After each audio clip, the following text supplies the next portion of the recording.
नमस्कार दोस्तों and I welcome you all.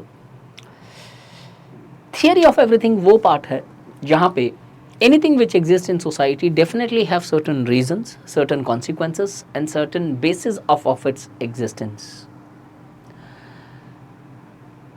In this theory of everything, today we are going to look into one of the political aspects.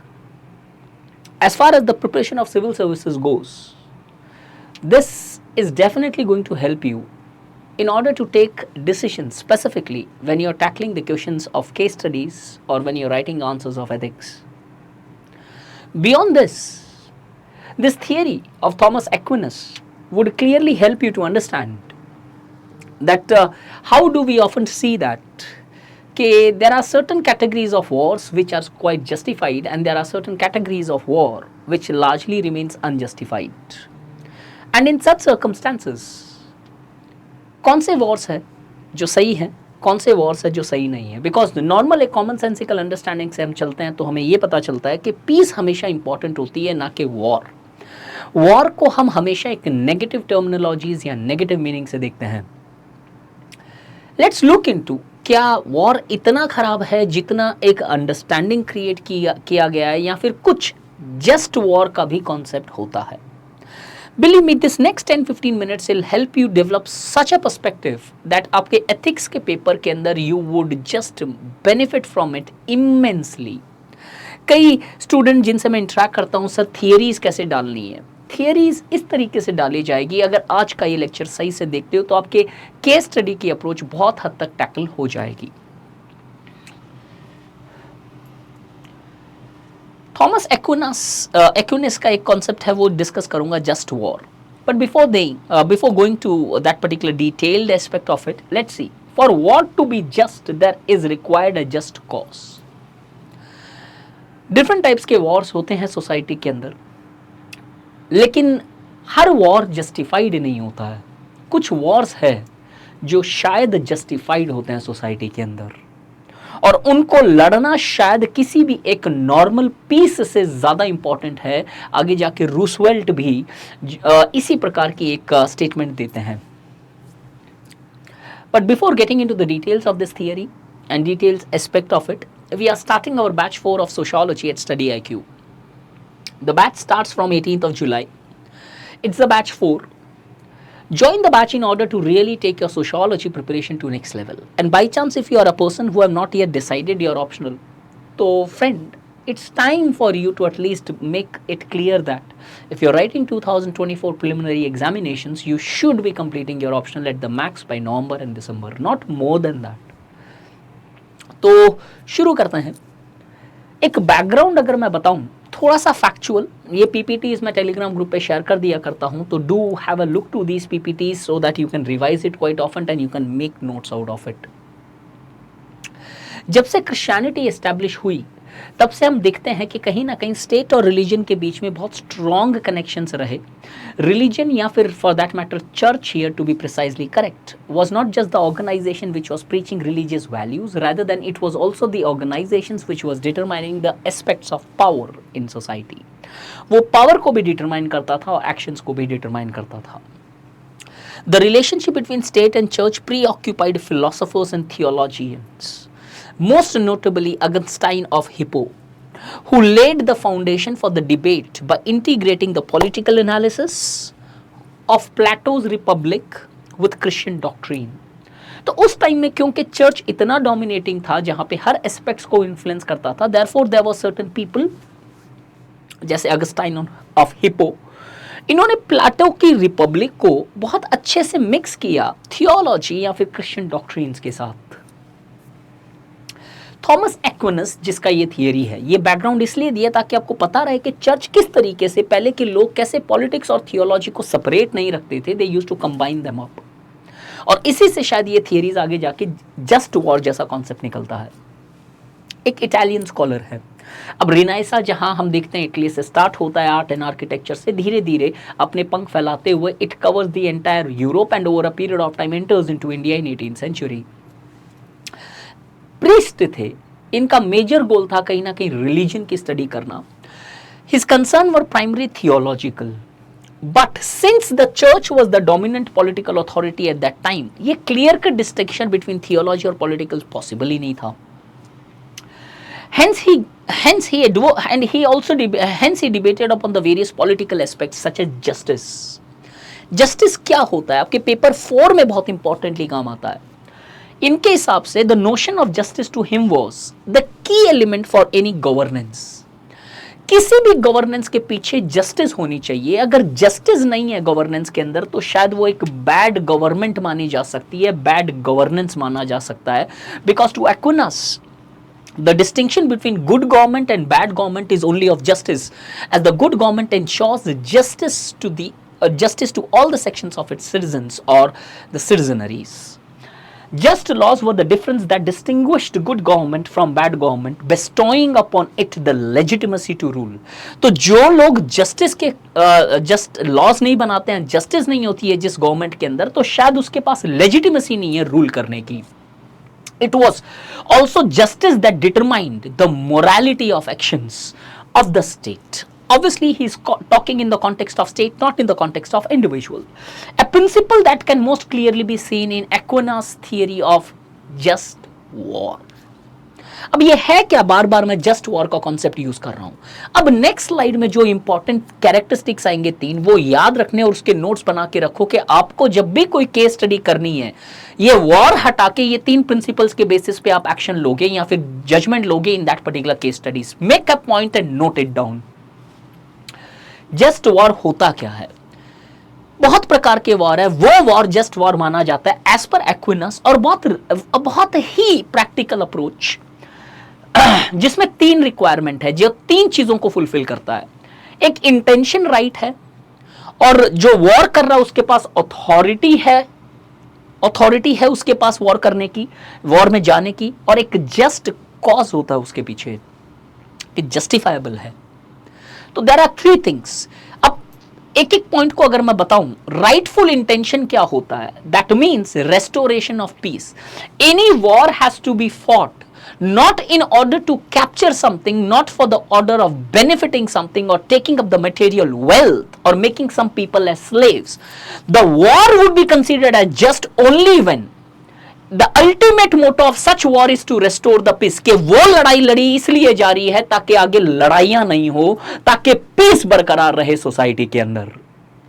That's called as rightful intention. तो make sure एक्विनस clearly बोलते हैं कि rightful intention वही होती है जहां पे ultimate मुद्दा और मोटो आपका है कि पीस. तो ये 300 मूवी अगर किसी ने देखी है तो यहां पे देखते हैं कि these 300 people fights not to capture something but order to protect, in order to ensure peace in their respective societies of Spartans. Authority of the sovereign. आप वॉर में जब जा रहे हो तो आपके पास वो पावर होना चाहिए टू टेक अ डिसीजन कि वॉर पे जाना है.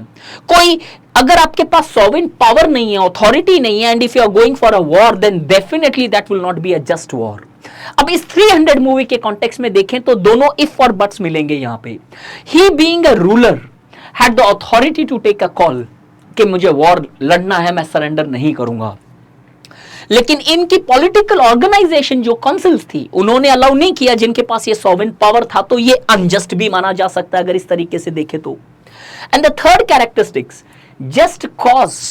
While the just cause limits the power of fighting a war only for the benefit of people rather than for any personal gain. तो जो कॉज जस्ट तब होगा जब आप अपने पर्सनल हित के लिए नहीं लड़ाई लड़ रहे हो, लेकिन लार्जर सोसाइटी या नेशन या सिटी स्टेट्स या कम्युनिटी के लिए वो फाइट कर रहे हो. तो 3 चीजें होनी चाहिए. इंटेंशन राइट होना चाहिए, आपके पास पावर है टू डिटरमाइन कि वो वॉर लड़ना है कि नहीं, और आपकी कॉज जो होनी चाहिए वो जस्ट होनी चाहिए सर्कमस्टांसेस के अंदर. अगर ये तीनों रिक्वायरमेंट फुलफिल होते हैं तो एक्विनस के हिसाब से वो जस्ट वॉर है, and you should be fighting that war to such an extent कि आगे जाके अगर मैं रूसवेल्ट का कोट आपको बताऊं तो परफेक्टली फिट होता है उस जस्ट वॉर के बेसिस पे, जहां पे इन्होंने बोला a just war is in the long run far better for a mankind और man soul than the most prosperous peace. कि ये जस्ट वॉर अगर लड़ा जा रहा है तो वो ज्यादा बेटर है then the peace which we are actually going to have, because just war is going to ensure long term peace in the society, and if that is possible there is a possibility कि आपको ऐसी लड़ाई लड़नी चाहिए. तो imagine करो जब case study में जाओ तो आपको कैसे यूज करना है, एथिक्स में कैसे काम आएगा। आप ये ध्यान में रखो कि आपकी इंटेंशन राइट है, क्योंकि कई बार हो सकते हैं प्रोसीजर्स ऐसे आए जहां पे इंटेंशंस आपकी राइट है फिर भी आप ले नहीं पा रहे हो, तो उस टाइम इंटेंशन को जरूर ध्यान में रखना। और दूसरी चीज, क्या आपके पास अथॉरिटी है वो डिसीजन लेने की? अगर अथॉरिटी नहीं है, चाहे कितना भी अच्छा हो, there is always a problem in that, वहां पे मिस यूज हो सकता है। और क्या आपके पास जस्ट कॉज है किसी भी चीज से डाइवर्ट होने की? ये 3 पॉइंट आज नोट्स बना लो, एथिक्स के पहले पन्ने पे लिख के रखो, and tomorrow you apply these aspects when you solve any of the case studies. Your case studies would be more practical in nature, and at the same time you will also have a theoretical orientation in this of Thomas Aquinas. इससे आगे जाएं तो same चीज, एक्विनस का एक coat है, reasons in man is rather like God in the world. अगर आदमी के पास रीजंस है और रीजंस के हिसाब से वो अपनी लाइफ जीता है तो वो कुछ नहीं है, वो उसी के बराबर है जैसे भगवान इस दुनिया के लिए है, वो एनर्जी इस दुनिया के लिए है। अब थोड़ा सा कंटेंट ऐड करने के लिए मैंने 3 लॉज बनाए हैं यहां पे जो थॉमस एक्विनस की थियरी से रेडिएट होते हैं। अब ये 3 लॉस के बेसिस पे भी आपके एथिक्स में काफी इंपॉर्टेंस कंटेंट आ सकता है। जैसे एक लॉ होता है इटर्नल लॉ, जो लॉ ऑफ गॉड बोला जाता है, जो पूरे यूनिवर्स को रूल करता है। जैसे डेथ इज इटर्नल, हर जगह है, it's something which is not stoppable, you can not avoid it. एक होता है नेचुरल लॉ, ये नेचुरल लॉ वो होते हैं जहां पे आप it's made clear to us through our God given gift of reasons, जहां पे आप एक रीजनेबल रैशनल तरीके से एक्शंस लेते हो और it guides our moral and ethical behaviour. और एक होता है ह्यूमन लॉस, जो एक आईएएस या आईपीएस बन के इन ह्यूमन लॉस को इंप्लीमेंट करोगे। हमारी जो जुडिशरी है वो नेचुरल लॉ पे चलती है, अगर कोई प्रिंसिपल इस नेचुरल लॉ को वायलेट करता है तो वो नल एंड वॉइड डिक्लेयर कर दिया जाता है। तो ह्यूमन लॉस क्या होते हैं, ध्यान से सुनो। The laws on crime and punishment must be based on natural law. तो जो सरकार लॉ बनाती है वो इस पे बेस्ड होना चाहिए। अगर कोई ऐसा ह्यूमन लॉ इस नेचुरल लॉ को फॉलो नहीं कर रहा है तो आपको फॉलो नेचुरल लॉ करना आपके एथिक्स के पेपर में, ना कि ह्यूमन लॉ। कुछ अनजस्ट लॉ है तो आपका कर्तव्य है by being at a decision making position के वो जस्ट कॉज होनी चाहिए on the basis of your natural law. तो ये एक तरीका है आइडेंटिफाई करने का कि कॉज जस्ट है कि नहीं। Anything which violates the natural law will not be considered as a just. तो ये तीनों लॉज दिमाग में फिट रखना और वो तीनों जस्ट वॉर के कॉन्सेप्ट दिमाग में फिट रखना। Your ethics studies are just going to be phenomenal. और अगर किसी का फिलॉसफी ऑप्शनल है तो definitely this is going to be a part of their syllabus as well. अब एक्विनस ने यह भी बोला कि किसको रूल करना चाहिए। एक तरफ है नॉन वायलेंस के प्रतीक और एक तरफ है कहीं ना कहीं एक बहुत वायलेंट टेंडेंसी रखने वाले या फिर हॉलोकास्ट जैसी प्रैक्टिसेस इन्होंने की जो पूरे वर्ल्ड के अंदर न्यूरम्बर्ग ट्रायल के थ्रू दिखाई गई। अब एक्विनस बोलता है कि ही बिलीव दैट मेजॉरिटी जो है उनके पास तो कैपेसिटी नहीं है रूल करने की, और इनफैक्ट पहले ऐसा माना जाता था कि democracy was nothing but a form of mobocracy. It was considered as a bad form क्योंकि शायद वो डिसीजन मेकिंग कैपेसिटीज नहीं है एक आम जनता के पास में। He believed that majority did not have reasoning power to fully appreciate the morality necessary for ruling, which implies that government should not be in the hands of people, rather than it should be hands in the people, just like individual monarch और aristocracy। कुछ लोगों के हाथ में होनी चाहिए जो individual monarch हो सकते हैं या फिर एरिस्टोक्रेट्स हो सकते हैं, जिनके पास क्षमता है रूल करने की, चीजों को समझने की, रैशनली सोचने की। बट एक्विनस ने यह भी रिकॉग्नाइज किया कि ये जो इंडिविजुअल मोनार्क्स या लोग आएंगे, पॉसिबल है कि अगर एब्सोल्यूट पावर दिया जाए तो ऐसे भी कैरेक्टर्स या ऐसे भी इंसिडेंट्स हो सकते हैं बाय सच अ लीडरशिप।